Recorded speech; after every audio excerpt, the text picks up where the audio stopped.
ఏంటి love failure ఏదో ఉందంట, ఏంటది? లవ్ ఫెయిల్యూర్ అంటే అందరికీ ఉంటుంది. బట్ నాది ఏంటంటే మరీ గుచ్చినట్టు ఉంటుంది అనమాట. లైక్ అది తీసుకోలేను ఎప్పటికీ. అది లైక్ కావాలని చేసిందో తెలీదు, కావాలని ప్లాన్డ్గా జరిగిందో తెలీదు, అలా ఉంటుంది. ఫ్యామిలీ మొత్తం ఇప్పుడు అబ్బాయి మోసం చేస్తే ఓకే, ఫ్యామిలీ అంతా రౌండ్ అప్ చేసి మోసం చేసేది ఒకలా ఉంటది కదా. సో అలా అనమాట. ఏంటి ఒక్కసారి ఏంటంటే ఏం లేదు, జస్ట్ అంటే అంతే. అలా కాదు అంటే నాకు అర్థం కాలేదు. అంటే విషయం ఏంటంటే నువ్వు ఒక అబ్బాయి అమ్మాయి నువ్వు లవ్ లో ఉన్నారు, ఇద్దరు లవ్ లో ఉన్నారు. ఆ అబ్బాయి ప్రపోజ్ చేశాడా, నువ్వు ప్రపోజ్ చేసావా? లేదు, ఇద్దరికి అలా ఏం లేదు. ఇద్దరం యాక్సెప్టబుల్ అన్నట్టు ఉంది. ఓకే, క్లాస్మేటా తను? లేదు, ఫ్రెండ్స్ వాళ్ళ ఫ్రెండ్స్. సరే, ఫ్రెండ్స్ సర్కిల్లో ఎక్కడ పరిచయం అయ్యారు, సరే అట్రాక్షన్ తోని లేకపోతే లవ్ నిజంగా పుట్టుండొచ్చు, సో యాక్సెప్ట్ చేశారు.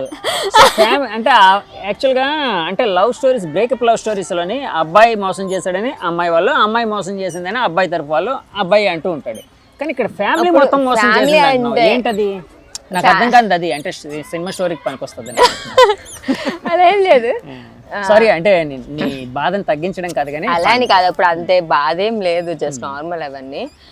అబ్బాయి మోసం చేశాడని ఎప్పుడు అంటామంటే, అబ్బాయి నమ్మించి చెప్పి లవ్ దింపి మోసం చేశాడని ఒక అంటాం.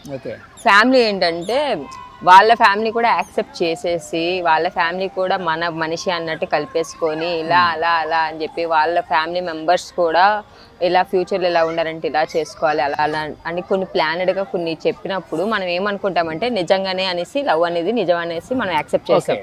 సో లాస్ట్కి ఎవరో తెలీదు అని అనేటప్పుడు ఏమవుతుందంటే, ఏంటి ఇంతలాగా ట్రాప్ కట్ చేసి తిప్పేశారు అన్నట్టు ఉంటుంది. ఎందుకన్నారు ఎవరో తెలియదు అంటే? నువ్వు ఎవరో తెలియదు అన్నారు వాళ్ళు? తెలీదని కాదు, అంటే అక్కడ సిమ్టమ్స్ అన్నీ అలానే ఉన్నాయి క్రియేట్ చేసుకునేవన్నీ. సడన్ గా ఇప్పుడు ఇంట్రెస్ట్ లేదు, నేనే ఏదో ట్రాప్ చేసినట్టు అలాంటివి జరుగుతాయి కదా. సో కాదు, ఆ అబ్బాయి అట్లాగా అన్నారా, నువ్వే నన్ను ట్రాప్ చేసావు, నాకు అంత ఇంట్రెస్ట్ లేని? అలాని కాదు, ఇద్దరికి మేబీ ఎలా వచ్చింది. ఫ్యామిలీ వాళ్ళు అన్నారా? పోనీ ఫ్యామిలీస్ అంటే మరి నాకు అది కాదు, వాళ్ళ ఫ్యామిలీ మెంబర్స్ నీతో అట్లాగే అన్నారా? ఫ్యామిలీ మెంబర్స్ అంతా అలానే అన్నారు. ఓకే, సో ఇది ఎంతకాలం అయింది? 2 years అయిపోయింది. 2 years. సో అదొక అంటే ఒక బాధాకరమైన సిచ్యుయేషన్. అప్పుడు తీసుకోలేని సిచ్యువేషన్, మళ్ళీ లవ్ చేయకూడదు అనిపించింది. ఓకే, నమ్మకూడదు ఇంకా అవన్నీ. నమ్మకూడదు అనిపించిందా? ఓకే, కాదు తర్వాత అబ్బాయిని ఎప్పుడైనా అంటే అనుకోకుండా మీట్ అవ్వడం, కలవడం ఇలాంటివి ఏం జరిగాయా? నేను ఎప్పుడు కలవాలనేసి నాకు ఎప్పుడు అయితే ఆ ఇంటెన్షన్ లేదు. కాకపోతే తనే నాకు డిస్టర్బ్ చేసేయడం అలాంటివి చేశారు అనమాట. నేను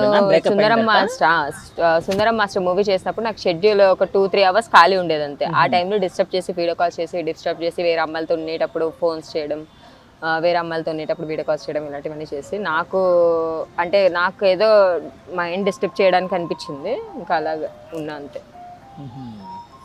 అవన్నీ చూసిన తర్వాత రియలైజ్ అయ్యాను, నేను అనవసరంగా నేనే వర్స్ట్ ఫ్యామిలీని ఎంచుకున్నాను అనిపించింది. వర్స్ట్ పర్సన్ ఎంచుకున్నా తప్పులేదు, కానీ ఫ్యామిలీనే వర్స్ట్ ఎంచుకునేటప్పుడు మనం ఏం చేయలేం. సో అంతే. సో అంటే ఆ ఎక్స్పీరియన్స్ నుంచి ఎవరిని లవ్ చేయకూడదు అన్నది నేర్చుకున్నావు? చూస్తాను, అబ్బాయిలు ప్రపోజ్ చేసే చూస్తాను, నవ్వొస్తుంది, నమ్మాలనిపిస్తుంది. కానీ మనం ఒక్కటి దిగినప్పుడు మళ్ళీ ఏమవుతుందో ఫ్యూచర్లో అనేది, నేను మళ్ళీ నా ఫ్యామిలీకి తీసుకెళ్ళాలి, మళ్ళీ నా ఫ్యామిలీ నుంచి డిస్టర్బెన్స్ రావాలి అనేది నాకు లేదు.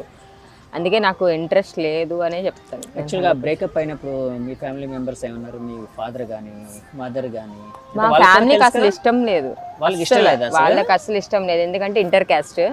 ఫస్ట్ ఆఫ్ ఆల్ క్యాస్ట్ అనేసి అంటే ఆ టాపిక్ తీసుకురాకూడదు. బట్ 100% చెప్తాను, నాకు క్యాస్ట్ ఫీలింగ్ అయితే ఉంది. ఉంది, నాకు క్యాస్ట్ ఫీలింగ్ ఉంది. అండ్ 100% నేను జై జగన్ అన్నా. నేను పాలిటిక్స్ తీసుకురాదలుచుకోలేదు. బట్ ఏంటంటే ఆబ్వియస్లీ నేను జై జగన్ అని కాదు, కానీ ఎవరు మంచి చేస్తే వాళ్ళకి నేను సపోర్ట్ చేస్తా. బట్ ఏది త్రివిక్రమ్ గారు ఏ సినిమా, మహేష్ బాబు సినిమాలోనే మా క్యాష్ ఫీలింగ్ కొంచెం ఎక్కువే అన్నట్టు ఒక అమ్మాయి డైలాగ్ ఉంటుంది కదా, అలాగా. ఏమో, నేను డైలాగ్లు కొట్టాను, కానీ నాకు ఫస్ట్ నుంచి నాకు క్యాస్ట్ ఫీలింగ్ ఉంది.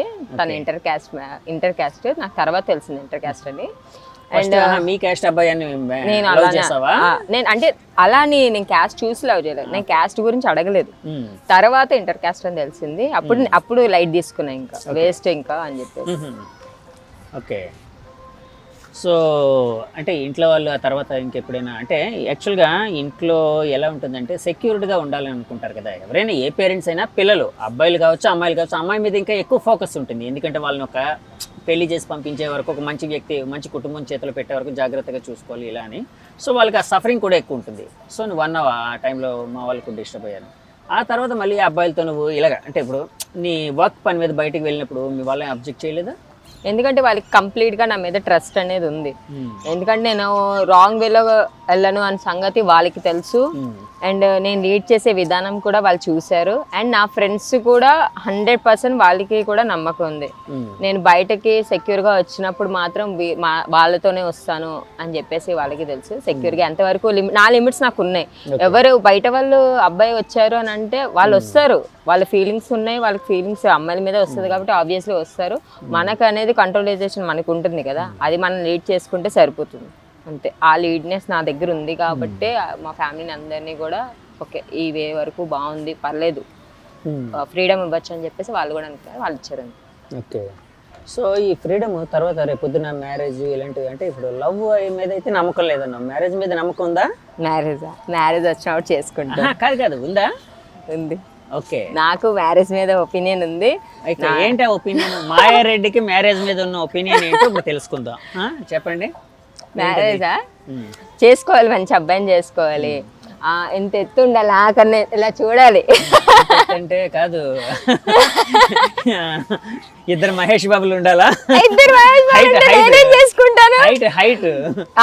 ఎందుకంటే ఇంట్లోని యాక్సెప్ట్ హైట్ ఉండాలి, అబ్బాయి మంచి హైట్ ఉండాలి, మంచిగా మెయింటైన్ చేయాలి, మంచి ఫ్యామిలీ అయి ఉండాలి, అయితే పిల్లలు కూడా ఉండాలి. అమ్మో చాలా బాగుంటది లైఫ్. ఉండాలా?